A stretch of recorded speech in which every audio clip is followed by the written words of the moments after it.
Whether you're married or single or poly or ace, or hanging out with swingers back at your place, listen to us as we get no luck on Tinder and Bumble and plenty of yuck, trying and having no luck, because we all know dating kinda sucks.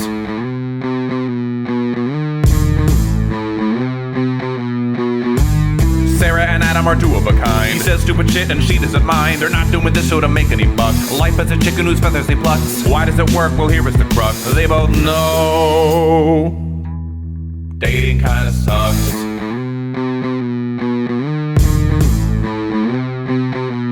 Dating kinda sucks. Hi, I'm Sarah. And I'm Adam Heath Avitable. This is the DKS Podcast, a podcast about love, sex, culture, and society. This week, we'll be catching up after a long break and just chatting. Enjoy the show. And if you're watching this on YouTube, which would be really weird because we haven't posted anything in a while, but now is your chance to like and subscribe so when we do start posting more consistently, you can see it and you don't miss any single videos or shorts that we post. So turn on notifications now. So, hey. Hello. We talk every day, but hello everybody else. I know. It's so funny. I was telling someone that I was like, it is weird. I feel like I'm excited to do this, to record with you, but because we talk anyways, what does it matter? Like, why not? But Right. Let's tell the audience what we're doing. I guess might be the best thing. Yeah, so, Adam and I have discussed in the past that we really struggle with coming up with a topic or being passionate about certain topics and then trying to find just a groove with that. And actually, I had recently recorded a podcast episode with somebody else and was like, Adam, I missed this. Why? We need to get back to it. And we just kind of decided that we would just talk, not focus as much on having a specific topic and having hard takeaways, but really just having conversations about things that are going on in our lives, things we're noticing, and just being ourselves, which we've always done. Yeah, one of the most consistent feedbacks that we have received from people over the years is that they just enjoy listening to us talk about things sometimes, that it just sounds like you're listening on a fun conversation. And so we're going to try to tap into that a little bit and see how that goes. And I don't know. We'll just kind of see if we have extra things to talk about. We're not going to put as much pressure on ourselves to have some type of robust agenda that we have to go through. We're just going to maybe just talk and record when we can and hope that people still enjoy it, because we do enjoy making the podcast. It's just sometimes it got to be a little bit too onerous of a burden. Yeah, and we're still going to keep the name Dating Kinda Sucks, DKS Podcast. We're not going to change anything. We're just going to talk. We're just going to chat and hang here honestly, with you guys. Fuck all the branding issues and stuff like that. We do this for fun. We're not doing this to make money or anything either. So it's just because we enjoy doing it. So here we are. It is November 26th, 2025, just in case anybody's trying to figure out when we recorded this. I'm not sure exactly when this will go up. It'll probably go up sometime in the next week or so. So we're the day before Thanksgiving. And Sarah has now officially over the years, she has been turning into me, and now she's just officially turned into me because she's decided she's not even really celebrating Thanksgiving, and she doesn't really care about it. I mean, I've always been like that though, because normally for Thanksgiving I travel out of the country, and because I just recently got back from a trip from South Korea, it didn't make sense to then go on another trip just to say I did a trip for Thanksgiving. But I'm just hanging here. I don't give a shit. Yeah. It is a day. Right. But I mean, you didn't go to, Roy usually does something for Thanksgiving, usually have spent time with him, but he's not here. I don't normally do something with him for Thanksgiving because I normally leave his ass. Well, that's true. You're normally on your own trip. Yeah. Where'd you go last year? You did something, right? Last year I did Taiwan. That's right. Yes. Yeah. So. And I kept saying you were in Thailand because I was an idiot. Right. I kept just how's Thailand? Yeah. How's Thailand? Yeah, but he flew to North Carolina to visit his family, and I dropped him off at the airport early this morning and was like, "Have fun. I'm gonna be here." So. Yeah, we both got up super early, so you had to get up at, you said what time? 4 a.m. Yeah. That's crazy. I got up at 5:30. I had a doctor's appointment this morning. I always get the very first doctor's appointment of the day because, That's smart. that's the only time you're going to get in and out at a decent time. You're not going to wait at all. By the way, to people who are listening, yes, I'm going to the doctor. It's the first time I've been going to the doctor in what, 15 years or something. So He's matured over this break of time. yeah, I know. Look at all the maturity.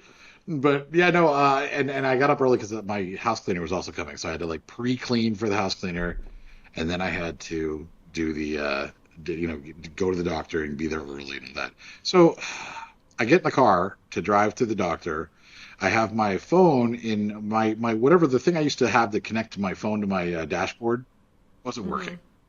So instead, I connected it to just put it in my cup holder.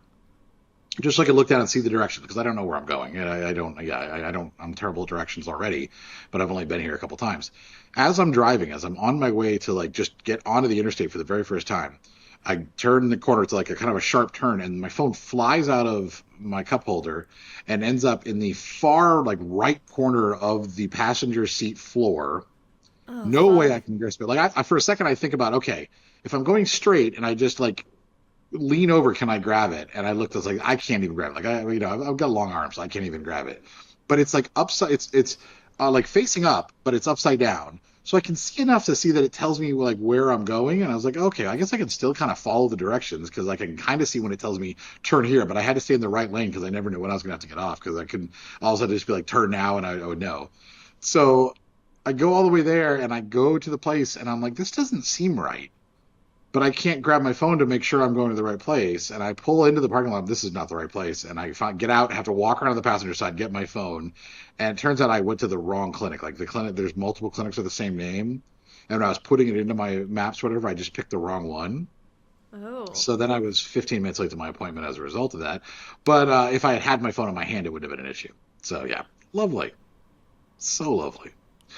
But yeah, so let's get into that was just my day already that I'm already Fun like times, yeah. just What have you fucking learned? crazy already. What have I learned? I don't know. I need a new attachment for my dashboard thing, I think. Yeah. Uh, Yep. Yeah, I think that's the only thing I've learned at all in any capacity.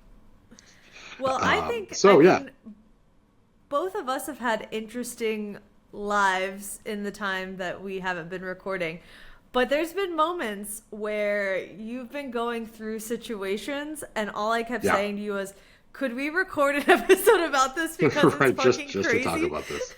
Yes. So, do you want to talk about it? Has it been too long or is it still relevant to bring up this situation? I think it's still relevant to bring up. And I think that the last episode we did talk about elements of it because we did discuss it in some capacity. But yeah, so when we last recorded, I was talking to someone and we never gave names or even nicknames. And I don't think we need to. But we're going to use at least one name just because it's fuck that guy. But Totally. yeah, totally. Okay. And I think I used his name last time too. But I was talking to someone and we were connecting and we had a really good time. We connected really well. And the same week that she met me, she met this guy Paul at a dog park and told me that they had a really good connection and started telling me some of the things he was saying, and it immediately started to sound like love bombing. Like they had just met and he was saying things like he was just like predicting a future already, like, and talking, and started getting really attached really quickly. She was responding positively to that. And I was kind of like, okay, well, whatever. Like, let's let you, work through whatever. She and I hadn't had any discussions about dating, anything like that. And she had said that she thought maybe she wanted to explore polyamory anyways. So I was fine with that. I was like, that's fine. With my schedule, and as much as I enjoy being alone, like having someone who has kind of a busier schedule or is involved with somebody else and then spends their free time with me when I have free time, that's pretty perfect. Like I like that. I like that idea of being able to have plenty of days where I can just sit at home with no pants on and do what I want. It's better. So Paul turned out pretty quickly to be not a great guy. Can we imagine? Yeah, exactly. Such a shocker.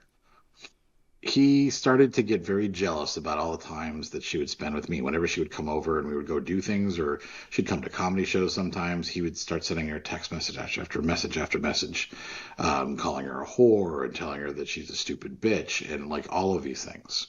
And that you're he not just can't dating trust her either. Yeah, and not even I wouldn't even call it. Yeah, I wouldn't even call it dating. In fact, I think I kind of called it courting because I was like, I want you to like, I want you to figure out what you're doing with Paul. If you guys decide you're going to be monogamous, then that's fine. But like, yeah, we were spending time together. We were going out, but I wouldn't even call it dating in that sense. And I don't know what they were doing.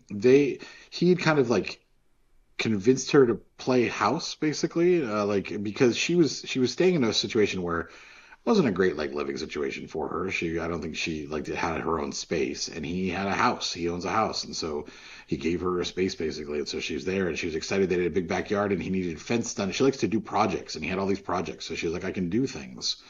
But every time that she would do something with me, he would end up overreacting in these weird ass ways. And it just continued to get worse and worse and worse. And then, like there was a time where she said that she thought when she was at her, like staying at her mom's, which is where she was originally staying for a night, that he came and put like a spike under one of her tires, and she had to go get it repaired. I mean, she Normal. didn't have proof, but it was one of those things that how did this? It wasn't like a nail. It was like literally like one of those weird spikes that someone would buy if they wanted to flatten tires. Who knows? But it felt very odd, and he kind of had alluded to it in different ways. So whatever. I wouldn't say any of this was innocent, but it was all kind of escalating, and it was getting worse. And then this happened, and this is crazy. This is probably the worst part of the worst aspect of it. She came to see a comedy show, and we sat in the car afterwards, and she was telling me how things were not going great, and that he just, he'd been kind of just shitty and yelling at her and getting, mad and stuff. And I was like, well, like you need to figure out what you need to do. I'm not too worried about like you and I, because he's going to just continue to show his ass over and over again, and he's going to prove it to you that he's not a good person. And she kept saying, I think I can see the good in him. I think I can see the good in him. I was like, you might be able to see the good in him, but there's plenty of bad in him too. You should recognize that aspect of it. So then she leaves me and goes to his place where she's staying. I go home and I get like a call at like 2 a.m. or something. And she says that that she's home. She's at her mom's, that the cops got called, and that she'd gone home, and he immediately like started like smelling her breath and be like, how many dicks did you just suck? And like stuff like that, just like insane shit. And they got into a giant argument. He took her phone, tried to go through her phone. She had to literally jump on his back to get her phone back. And he threw her off. He grabbed her, things like that, called the cops. And then they came, and she was outside, and she was like, I'm going to go home. She left her car there because she had to basically, like, she was close enough to walk, but she didn't want to drive because she had like a white claw or something when she was there at his place, and she didn't want him to be like, hey, she has alcohol in her breath or something like that. So she walked, and she was calling me, telling me what happened. I was like, well, that's awful. Well, keep me updated. And the next day she tells me that she is going to walk over and pick up her car, and that I'll talk to you soon. I was like, okay. And that was like Friday at like noon. She told me that. And then Friday night goes by, nothing. She's usually on Instagram all the time. She uses it like constantly. She hadn't checked and like logged into Instagram in a while. Saturday morning, nothing. Saturday afternoon, nothing. And I was starting to get worried. I was like, what happened? Like, did he actually murder her? Because that was a possibility. So I remember, like, I think I asked you, what do you think I should do? I was trying to like figure out what the best course of action was. And finally I was like, well, I know her sisters are on Instagram and that she follows them. So I went through her followers and found them, sent them 2 messages saying, have you heard from her? If not, because I didn't have her mom's number. I didn't have her address. I didn't know anything other than her number. And I messaged them, and I was like, explained who I was, asked if they had any information just to make sure she was safe. And then around, I want to say like 9 or 10 that night, Saturday night, she buzzes into my apartment, and I just get a random thing that says there's someone at my entrance, and I let them in, and I go in the door. It's her. And she's like, yeah, I thought maybe you'd be a little worried about me. I was like, yeah, I've been worried about you. And she goes, well, I went over there. I went to get my car. He was outside. He came up to talk to me. We started trying to talk about stuff, and then he took my phone and broke it in half. And that's my only thing that I have no phone. And then and he burned a bunch of her clothes. He like did a whole bunch of crazy shit. So I was like, okay, well, The let's get you storage unit? situated. Was that the storage Oh no, unit situation? that's next. That's the Oh, craziest okay. part. Sorry, I This is opened my mouth this is too yeah, soon. yeah, I know you're getting. I don't know. That's the thing is like I'm telling the story and I'm like as I'm telling, I'm realizing just how much this continued to escalate.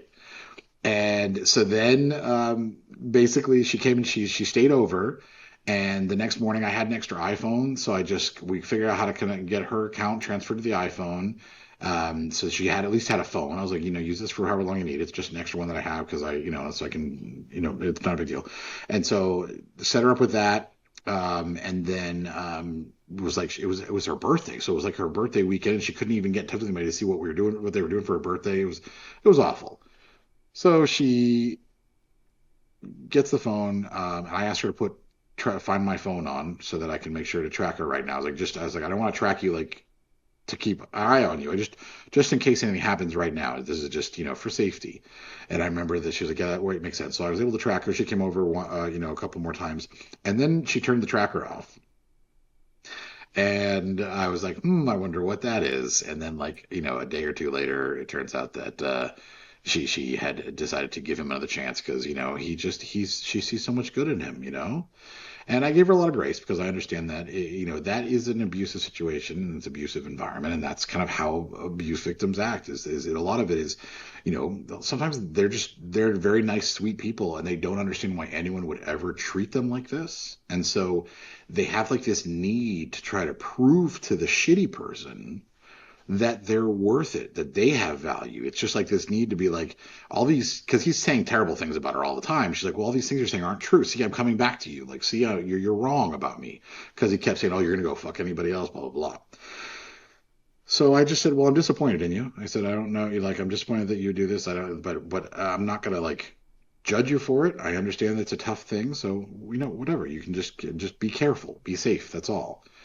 And then we had a weekend planned that we were going to go away and just hang out for the weekend in Eureka Springs.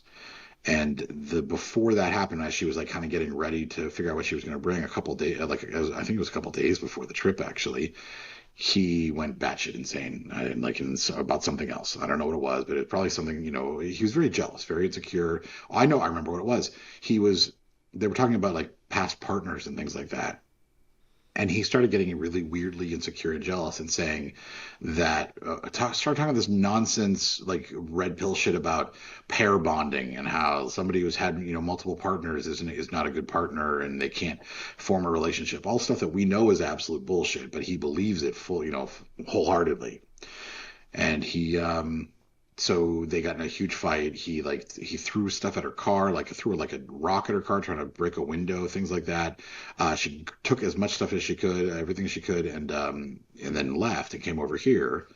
And the first night she was here, we woke up in the morning and he had texted her and said, "Better be careful where you drive, ha ha." And so we walked out to her car and he had put spikes behind all four tires. So we walked inside to call the cops and talked to my apartment about looking through the security footage. And we were in there for an hour kind of looking through it. And then I was like, we should go take pictures of everything. So we go back to take pictures of all the tires and the spikes were all gone. I don't remember that part of the story. Oh, yeah. what? Yeah. So the spikes were gone. So he was around the corner basically. So we call the cops. They don't really do much at that point. And then I was like, well, we'll work on getting your tire fixed, but we're gonna be leaving anyways in a day for a weekend, so no problem. We'll just go. We'll do that and we'll get it taken care of. Then, or I'm sorry, her tire wasn't flat yet. The spikes were there. It hadn't flattened. I'm sorry, I'm getting the story mixed up. And then it was like the next night or the night after, she woke up and all four of her tires had been flattened. That's what it was. Yeah, because he keeps doing this to her tires. So like it's one of those things that I was getting myself confused. And so she was freaking out. I gave her my car to use to go run errands or whatever. And she came back from running errands and I went out to go do something and we went out to my parking lot and she goes, "Oh my God, that's him right there." And he's sitting in the guest parking lot just with his lights on his truck. And I walk over to him and I have my phone out recording and I start, and I walk towards his car and he just floors it and drives off. So this time we actually do, like, we call the cops again, and they file an actual report. And they're like, yeah, okay, we've got an actual report. We found some video from the security footage, etc. This is such it really is It like gets worse. It just emotionally keeps exhausting getting story. Yeah, worse. and it keeps getting Yeah. worse. Yeah. And this is For over the anyone span of listening, like, I'm sorry that I I'm feel just like it was every week there was just more. Like there was we would more and talk more. every And day, this and then every and weekend. yes, yeah, Yeah. yes. Yeah. And this week, this was the worst week of them all, because this is then we actually the tires were flat. We came back another night, and the her side window had been smashed. But it has window tint, so it wasn't like open. It was just like all you could see that it had been basically smashed, but the window tint had held it into place. And I was like, well, at this point, well, let's just leave your car here. There's nothing you can do to it, like basically. So let's just leave it. So we left and went away for the weekend. And he actually was quiet. He was pretty quiet for most of it. And I think it's because when he drove off in his truck and the cops were there and we had called them, I was like, I'm gonna see if I can get him to come back. So I started escalating by texting him myself and just being like, where'd you go? I'd like to come back and let us talk to you. I want to talk to you myself. Do you want to talk, or are you just going to be a coward?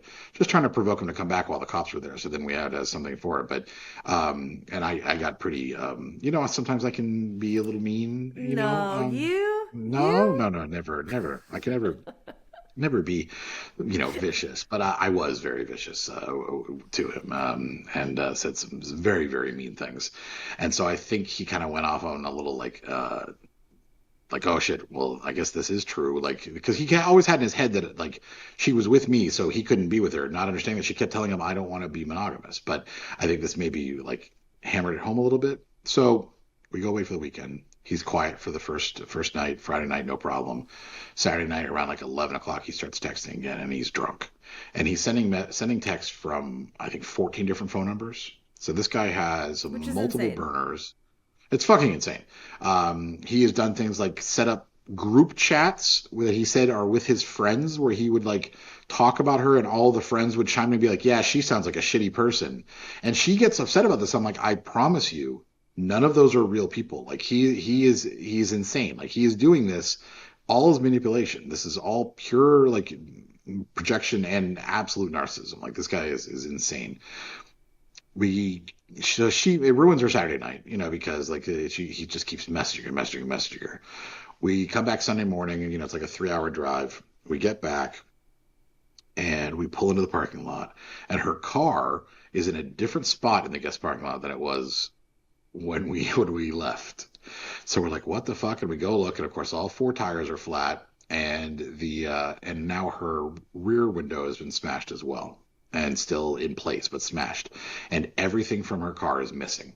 Like her window was had a thing where it wouldn't go all the way up, so he jimmied it down basically and took literally everything out of her car. So as we're looking at it on a Sunday, the manager of the apartment complex calls me, and she said, hey, I just want to let you know I've been keeping an eye on it, and I have some security footage for you to look at. And they're not open on Sunday, so the fact that she actually took the time to call me on a Sunday means that this is pretty crazy. So we look through the footage, and we see him literally come in, drive next to it, park next to her car, walk. He's like, and his truck's kind of blocking her car. But then when he drives off, my guest parking lot has kind of a dip in the middle. So it's just the way it's designed, I think, because there's a drain in the middle too if it rains. So it's got this little dip. So after he leaves, her car slowly rolls back into the middle of the parking lot, almost hits the cars on either side of it, and then does that kind of roll back and forth until it settles in the middle of the parking lot and stays there all night Saturday night. And then Sunday morning, some people came in and were trying to park, and there's a fucking car right in the middle of the parking lot that's sitting there. So they actually pushed it into a spot and then opened it and put it in park. So insane. So we call the cops again. This time the cop comes, he looks at the footage because we actually have footage to show him. We show him the other things, and he says, I've got enough for an arrest warrant. And so I think I can go to the judge and get an arrest warrant right now, or whatever they have to do to do that. So he does that, and he said, I'll let you know what happens. I'm going to, and so we give, he gets all Paul's information there. He's in another town. We're in Tulsa. Paul's in another town, like a part of Tulsa itself, but not, separate municipality. then she takes she takes my car because she can't use hers, and I have she takes mine and goes to run errands and stuff like that. And then at some point she calls me and says, "So I just had this idea that I would check my storage unit because I wasn't sure. Like it just felt like something maybe was in the back of my mind that when he was messaging me all those things last night that he said something about storage or my storage unit. So I wasn't sure. So I went and checked it. And she goes, and I'm pretty sure he broke into my storage unit because the dumpster next to the storage unit has a bunch of my stuff in it. So Devastating. she has my car. I have a rental because I got a rental for the trip because my car, I don't know what was wrong with my car dying on a 3-hour road trip right now. So I got in the rental and drove to where her storage unit was. And yeah, the back doors of these storage unit hers had been like the lock had been like a key, something had been broken off in the lock. So she couldn't even get into it. The lock was forced, and that was just frozen shut. And someone had scratched and kicked all the doors in the back row and written like her phone number and her name and things like that all across them. And then in the fence behind the storage unit, there was a little lot, this big fence, and then a lot. And her mattress was back there, a bunch of her clothes, a bunch of craft supplies, like just so much shit was all thrown back there. And then the stuff in the storage unit. So she calls the police there, and they come out and take another report. And it's awful. So then she's worried about her mom who lives nearby, and he knows where she lives. So they set up a security camera there. And this is a long story. There's a lot happening. But basically, let's just kind of cut to the chase. Like he ended up getting arrested. He went to jail. He got a ankle bracelet, was not allowed near me, near her, near any of the dog park. Oh, just fun little side story. She got a random phone call from some guy who's like, "Hey, just wanted to let you know I'm over at blah, blah, blah dog park. And, somebody's carved your name and a phone number and said that you like to fuck old dudes. Oh my God. All across on every surface across this dog park. And, I just wanted to let you know, cause that's such a terrible thing to do." And she was like, "Oh my God." And she tells him who it is. And he goes, "Oh, I know who that guy is. He's a piece of shit." Like he immediately knew who the guy was. And he was like, "If I see him, he's not going to enjoy it." And like this guy was just like pissed on her behalf. Cause this guy Paul defaced the dog park, So he had a hearing date set. And it was, some of it was felony stuff because the damage to her car and the stuff that they had taken out of the car was over $1,000. And so, we're gonna wait and see what happens with the court stuff. And Rachel, I keep saying her name. I'm gonna have to cut out her name every time I say it. But anyways, she and I are spending time together, and I'm just trying to help support her in whatever she needs and everything. And she's trying to find a place she can actually stay because she can't stay with Paul anymore, obviously. And so she's staying at her mom's, but she wants to find somewhere else. And then she goes off for a couple days and kind of disappears on me for a couple days. So that's never a good sign. I had a pretty logical guess what happened, and it essentially turned out that she had blocked him on everything except Cash App or WhatsApp or one of those. And he started I think it was WhatsApp because you can do status messages on a WhatsApp, like your old away message on MySpace and stuff like that. And he started just posting WhatsApp statuses, not sending her a message, but statuses that she would see because it notifies you when someone updates it. And they always were they started to make her curious. She's like, "Well, I don't understand. Why is he doing this? Does he not know what he did? Blah, blah, blah." He's manipulating you to feel bad for him again so that you go back to him so that he treats you like shit again, and the cycle continues.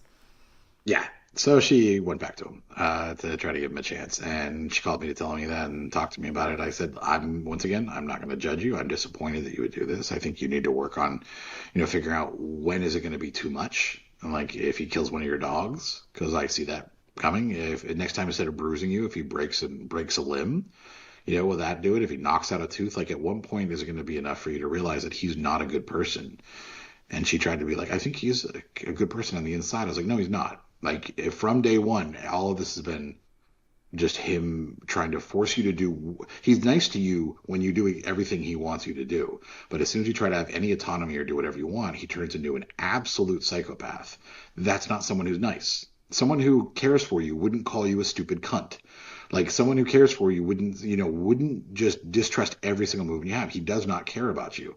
I've even told her that I think that the whole thing was a psyop in the first place. Like, and I don't know if I told you this, but I think that he saw her at the dog park a few times when like kind of keeps everything in her car because she like always stays with her mom and stuff like that. Like, so she has like all the books she likes to read and the things she enjoys doing and stuff in her car. Like, if you look in the back seat, they're there.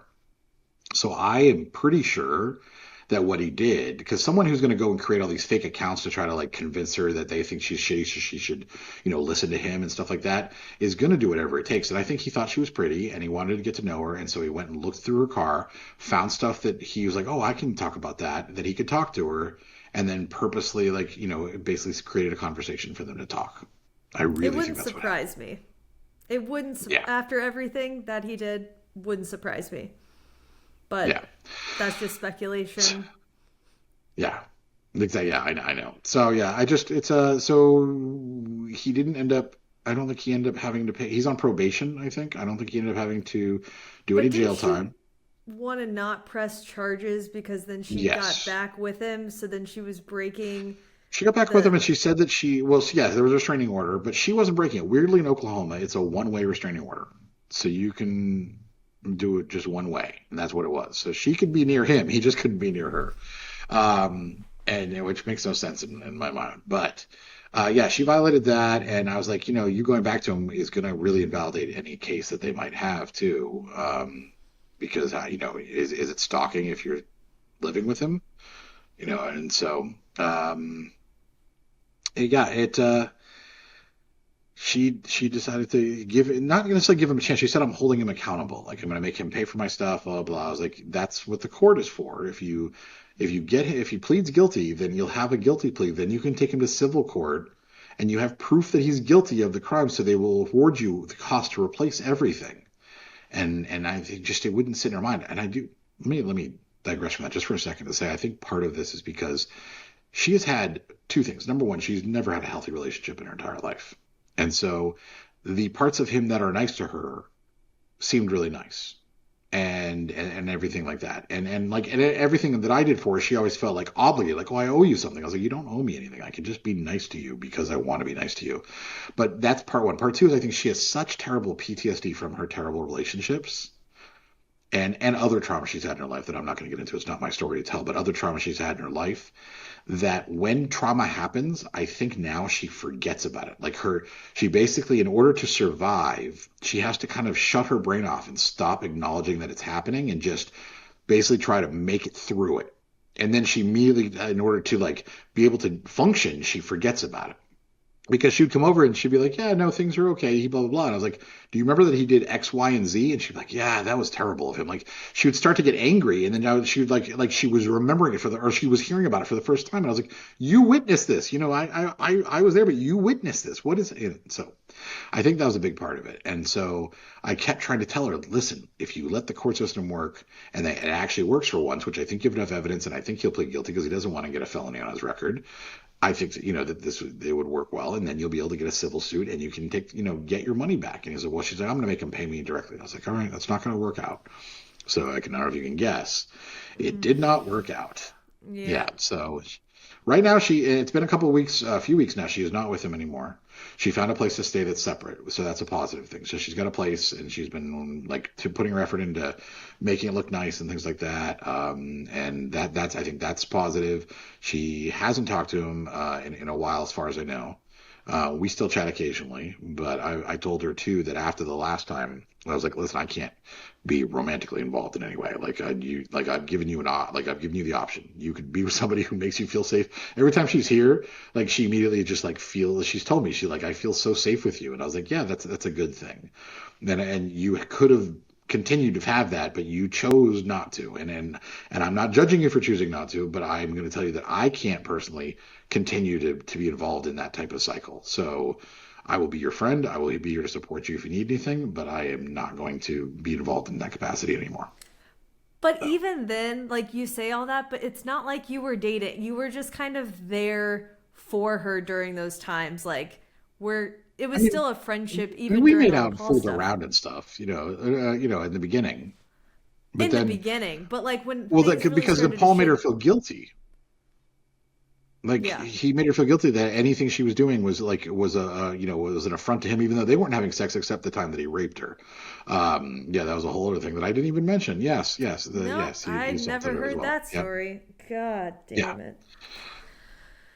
So that's yeah. So I just I was like I'm here to support you, but I can't do anything more than that. But there was definitely a romantic element of it, and then we talked quite a bit. There was intimacy, and there was some. And we didn't have sex, but there was a sexual component to it as well in the beginning, until Paul made her feel terrible and guilty about it. So.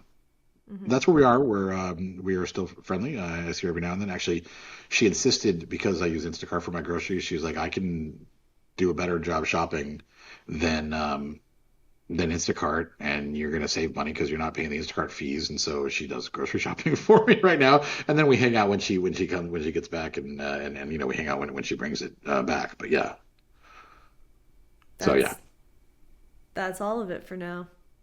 yeah, that's all of it for now. So, yeah, she's actually grocery shopping immediately right now. She just messaged me to let me know that she's heading to the store right now as we're recording this. Well, it So does. yeah, I mean, yeah, it's been crazy. this part of the story at least sounds on the up and up because a couple months ago, it was just every time we spoke about it, it was just continuously snowballing and getting worse and worse. Yes, And I yes, mean, it I was. was even telling you before the story, before all four tires, before even anything else, I was like, I think you just need to stop talking to her. I know you're trying to be helpful through the situation, but you gotta, I don't know, there were levels of like ultimatums and things where I was like, I know her family, some of her family members have given her ultimatums. Like, at what point are you going to give an ultimatum? Because it's affecting your life to a degree because now Paul is fucking with you. You know what I mean? And he knows where Yeah, you live, and things could escalate, and you just don't know how and when it could. that's true, and I don't do well at doing things like that, especially because I feel like I'm abandoning someone. So it's not something that I wanted to do, and I think that I'm fine with setting boundaries to being like, well, I'm not going to continue to pursue you romantically. I can't think about you in that way, and I'm going to have to try to move past that. But I still want to be there if they need something because I think that's important. But yeah, you were saying that, and I was aware of it. I wasn't like being dumb about it. I was just like, yeah, I this is know. happening, but like she had nobody to go to. Like the thing is like, and that's the other issues. I think that like it feels like, and I may be jumping to conclusions, but it's more about what she's told me. I feel like she and her family are at like a severe kind of poverty level with a lot of like there's a lot of weird family trauma that happened as well that makes it hard for her to have other family members she can rely on, and she isn't really safe with some of her family members and things like that. So like when her phone, well, like when he broke her phone in half, and then she's having all these flat tires and stuff. Like she was like, I legitimately don't know like what I could have done. Like I don't know what I would have done in any capacity. And so the fact that I was able to help in that way and at least give her a little bit of like stability in a place she could come to, like I think that was important. And the fact that I had just had an extra phone and things like that, and I could set it up for her, and I have the ability to do these things, and I could also be like, hey, what can I get you some, let's get you some food, like things like just the little things were important to do. So Right, I'm happy with that. I think there's a level of you can only help someone so much, and you were really doing a lot of the helping towards the beginning, and then when it was like she knew she needed to leave Paul and things were getting worse and worse, and she's like, yeah, I know, but da da da, and I was like, okay, how many times can you have the same Yeah. conversation with someone and you're still trying to help them and they won't even take the first step to help themselves? So then I was getting frustrated with you. I was like, I understand that you're trying to be helpful, but like it's ultimately their life and they need to figure it the fuck out for them. Like, you I can't know. Yeah, be you're right. trying to push them in the right direction if they don't want to budge. So, Yeah, but I again, it think she sounds has kind of figured better. out. Yes, yes. Now it's better, and I think she's kind of figured out too that it is like that she's missing out on something, or that she lost out on something. I do think that, in part because like last time she came over and brought groceries, it was late at night, and I was like, I have to work tomorrow. I can't really do anything. We can't go we don't usually would go out to a bar and have a couple drinks. She's like, I can't do anything right now. She goes, what about tomorrow night? And I was like, tomorrow night I can't. Like I'm been dating someone and we have plans. And then she legitimately said, she was like, I don't like the fact that you're dating someone. You know, like she had an issue with it. And I don't think it's because of a romantic thing though. I think it's just maybe a free time thing and stuff like that. Like she liked the fact that before that I was always available for whatever. So I think at least in some ways she's kind of understanding. Yeah, and I was willing to make those changes. That's the thing, is I wasn't sitting there saying, well, no, I can't ever. I have to always dedicate my time to her. When she did this, I was like, okay, I need to separate in that way. I need to separate, like I said, emotionally, but I can still be there for her. But I need to just start saying, okay, well, what can I do to move past this? Mm-hmm. So. Well, that was the story. That was a fucking story. Like it's funny, we were like, yeah, 30 minutes. I know. We're saying we're just gonna do a quick story. Like we'll just do a quick episode. It'll be like a quick half-hour episode. And here we are, 40 minutes in almost, and I managed to talk for the entire 30 minutes of it. No, the way the storytelling is. I mean, the situation is crazy, and then just the way that you were explaining it, I'm just like, it's like I was hearing it in some parts for the first time again. I'm like, oh shit, I forgot that happened and that happened. Oh my god, because this was over the span of, I want to say 3 months, maybe 4 months. It felt like yes, yeah, it was.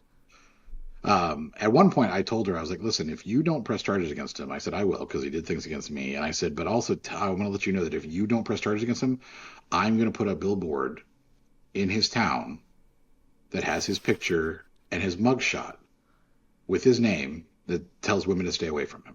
And she was like, you wouldn't do that. I don't want you to ruin his life. I said, I do want to ruin his life. I was like, so I will do that. So I'm giving you, with the ultimatum I'm giving you is that you can do the thing that'll actually, maybe he has to go to counseling. Maybe something eventually will help him, or I will just fucking destroy him so he has to move out of the town. And that's, I didn't do it, but I was just kind of like, I was letting her know how much it meant to me that he needed to pay for what he did. Yeah. And that was the other worry with this, of like, she can get out, hopefully she will get out of the situation. He's clearly not fucking learning shit. So press charges and make him less desirable for other women to want to date him in the future, because we don't know his past, right? But there has to be some kind of track record before her that absolutely. This just pop out of the blue that he's a shitty person who does shitty things to his partner. Abusive, yeah. His name is Paul, by the way, if anybody wants to know. You can find his mugshot. I was wondering if you were going to say his last name. I was like, I'm going to let you do that. Yep. This is all we're talking about is just my experience. This is all alleged, just so you know. So take it with a grain of salt. When I finally saw the mugshot, I was like, this is the guy? This is the fucking guy? Oh my god. He has such a punchable face. Like, he really does. He really does. Yeah. Yeah, you look at it, you're like, oh, yeah. And another thing I think, and she told me that he uses ChatGPT, and I really think he was using it to basically further feed into his delusions. Like, he would say, well, he would basically tell ChatGPT what's happening and what he thinks, and LLMs are designed to respond and basically like be positive, and so they will enforce things that you're looking for confirmation on. And I think that added to this too, because it's she's probably, if she's going over and staying the night with another man, she's obviously sleeping with him, and she's not interested in you. Why would she be with you? Like things like that. That's what I really think was happening as well. So it just made him even crazier. So, I dropped a little also Easter egg in my conversation. Yeah, that you're dating somebody. Yeah, and that's what Adam's been up to besides all of that. Yeah, yes, exactly. But we're not going to talk about that right now. I just told that whole story. I think you get one big story. That's enough of a story. I'll get into the rest. I'll do in the future. Next episode. Tell me, let's talk about you. Yes. No, I like, you get one big story. I get one big-ish, not even as big as that story. We wrap, and then the next time we chat in a couple weeks, we'll chat about the person you're dating, and we'll talk about other random shit that pops up. If that's cool with you. If that's cool with everyone. That works. Yeah, exactly. Well, luckily they can't tell us. So yes, that works great. Correct. Yes. that's what we're doing. Let's see. I kind of want to address just some of the recent influencer things that have been happening to me lately. Yes. Because that's been exciting and also just kind of wild in the same breath. So in July, because the last episode we recorded was when I got back from Japan, and we did a whole episode on that, which was around May. And That's right. summertime, my socials blew up. I did like a video on the Space Needle that got like 500,000 views, and then it really just started to attract a lot of other people in Seattle to my account, which was awesome. So I started, and I again, the disclaimer, I'm not a big influencer. I just have grown like 5,000 followers in the span of like 4 months, which for my account, that's pretty, like, that's a lot. Instagram. Yeah, for my account, that's a lot. And it's been very localized Seattle people too. And my TikTok has grown, but not to the same extent as Instagram. I've just been offered like more fun brand deals and, freebie things around town and opportunities with travel. And it's also, I haven't gone to influencer events since I was living in Nashville, and I've been attending influencer events and connecting with other people, which has like been reminiscent of the Nashville stuff, but in a different, like, people in Seattle, like the types of people in Seattle and Nashville are just very different on like how they approach conversations with other people. Like there's just like a more passive way of conversing with people in Seattle than like in Nashville. But it's been really fun. And if you haven't already like seen any of my socials, like I'm kind of doing a mix of Seattle based content and also travel content now. So that's really what I've been working on when we haven't been recording, has just been posting on social. So I have been busy just creating different type of content. Yeah. It's been great. Yeah. You need to follow, and you've kept your account the same name, right? So you haven't even changed it for your travel stuff. Yeah. So simply Sarah G _ is something you should definitely check out if you want to see some, like I really enjoy your content. One of my favorite things that you do is the hidden gems.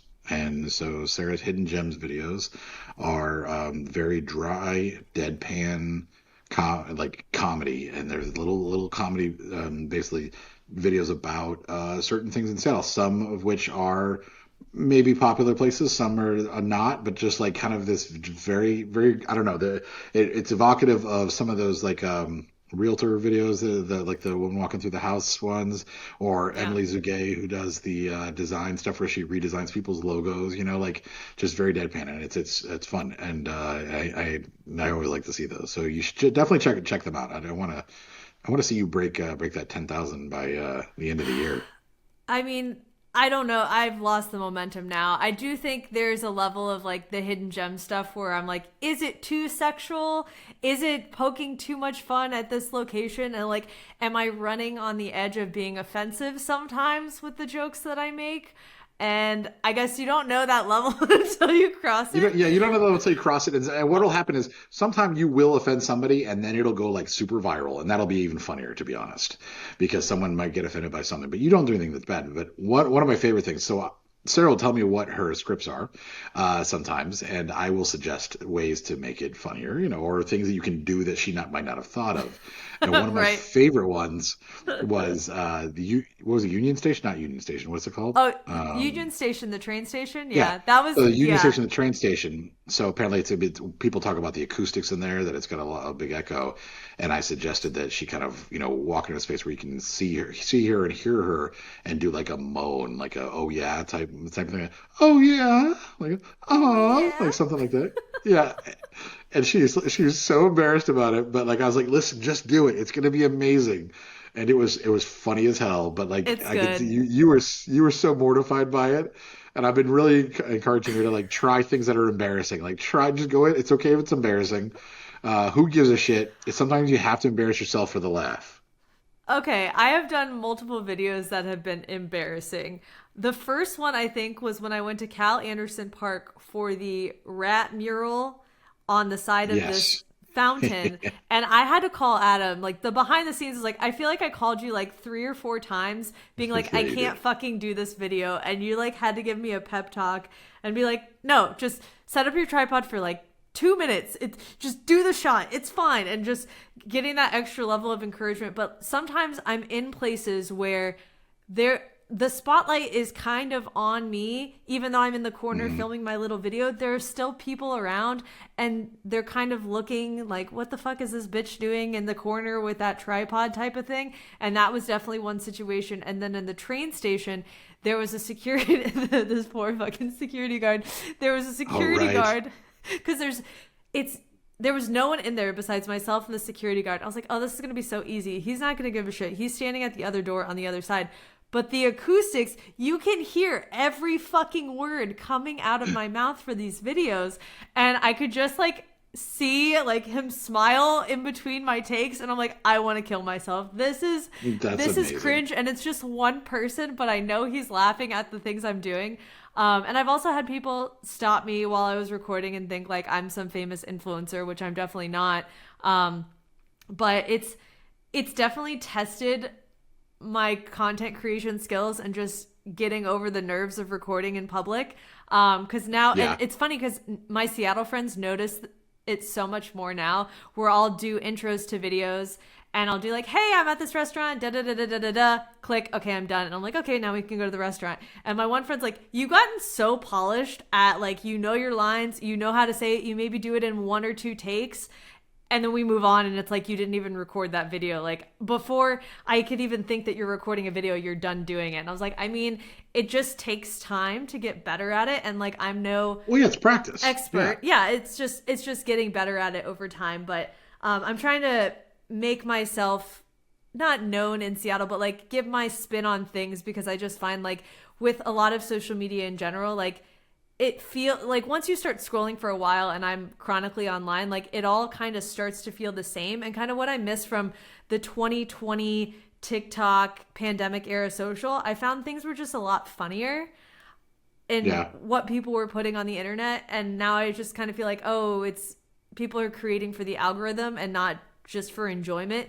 So I've always thought like, if I'm not enjoying, if I'm editing one of those hidden gem videos back and I don't think it's funny, I really don't want to post it, because I'm like, this flops a bit. But if I'm watching it and I'm laughing, I'm like, okay, I think people are going to laugh at it. And I'm like editing the clips together, and there's stuff you don't see that is not going to be in the final video. Right. Yeah. And I do think that attitude is really important. I think it's very important to get to the enjoy what you're doing and like make it, for in your case, maybe like it's funny. For me, it's like, am I going to be controversial enough to? That's you. Yeah, that's me. Yeah, I mean, Facebook now, I've just gotten millions of views on my videos and reels that I've been posting, and but it still makes no sense. I'll post one thing that'll get like 700,000 views, and then the next thing I post will get like 1,000, or whatever. It's so crazy. And then I'll post something across all platforms, and on Facebook, maybe it'll do crazy numbers, and then Instagram it'll get nothing, and then TikTok it does medium, and then the next thing will be the opposite. Like it'll do like really well on Instagram, and then I wish I could understand how what works about that. It's crazy, but it's all about consistency, right? Consistency and just continuing to post. In everything in life, it's about consistency. But yes, definitely with my like our podcast. Just like the podcast, But I do think like you've been doing more comedy. I've been doing more social media stuff. Yes. We've just been. It's not that we've stopped being creative. We've just focused on other creative outlets in the meantime. And this has still been something where we've always enjoyed talking to one another.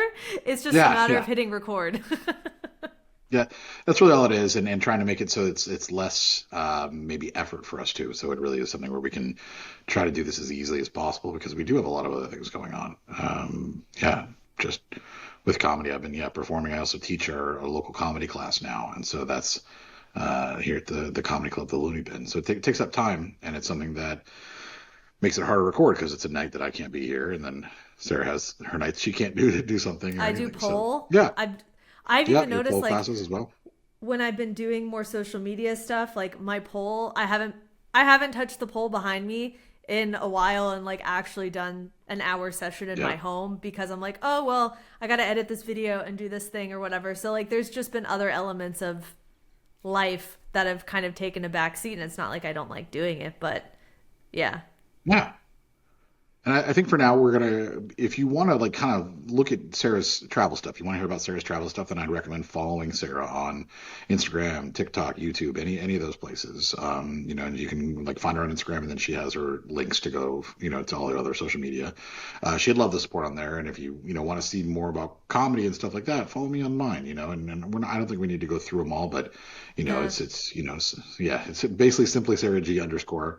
And for me, it's either Avitable or Adam Avitable, just depending on where we are. So I would say, do that. But what I would like to do is I'd like to hear from people who are listening, people who have stuck with us while we kind of disappeared for a bit, and see if there's anything you'd like us to talk about, because that's always nice. And we Totally. still will answer questions. We still have the DKS hotline is still up and running, and it's available. You can use it. It's at 407-519-0181.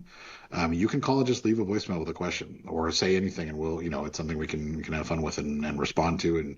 But you can also email us too, like with questions. Like that's one thing that I always enjoy doing, no matter what. So if we don't have topics, we can still talk to, we can still answer your questions about dating, relationships, travel, literally anything. There's really so many topics that we can talk about. And you can email us, of course, dating kind of sucks podcast at gmail.com as well. Those things are always in the show notes as well, if you're ever looking for them and you're trying to figure out how to get in touch with us. Yeah, I mean, So I feel like at least on a monthly basis we'll just chat. Like Yeah. we said, no hard topics, and if people call the hotline, we'd love to just, that could be the whole show. Yeah, I mean, It's just chatting about people that. ask advice, and we can just talk about advice. There's plenty of things that we can talk about, and as you just found out, we always have the ability to just talk. Like, there's really no problem with just talking. At this point, you have anything else you want to say? No, I'm good. It always feels good to talk to you, but in this element, I'm like, oh, we're back. Yay. Yeah. No, I like this, and we'll have our next one when we have our next one. That's the promise we're going to make. Is that if you have your Always. notifications on for the podcast, then you'll know when the podcast pops up. It'll notify you, and then you can go and listen. But otherwise, who knows? So thank you for listening. This will be out whenever it's out, and then our next one will be out whenever that's out. So I hope to hear from you. Hope you enjoy it, and have a great holidays if you hear it before the Exactly. holidays. Yeah. Until next time, guys.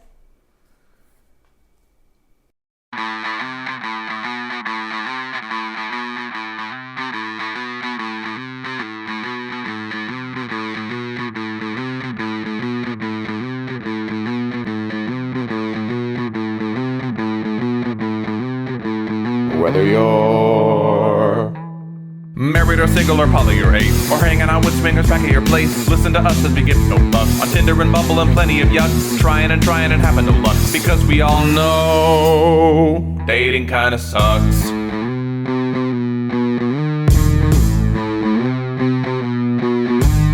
Sarah and Adam are two of a kind. He says stupid shit and she doesn't mind. They're not doing this show to make any buck. Life as a chicken whose feathers they pluck. Why does it work? Well, here is the crux. They both know dating kinda sucks.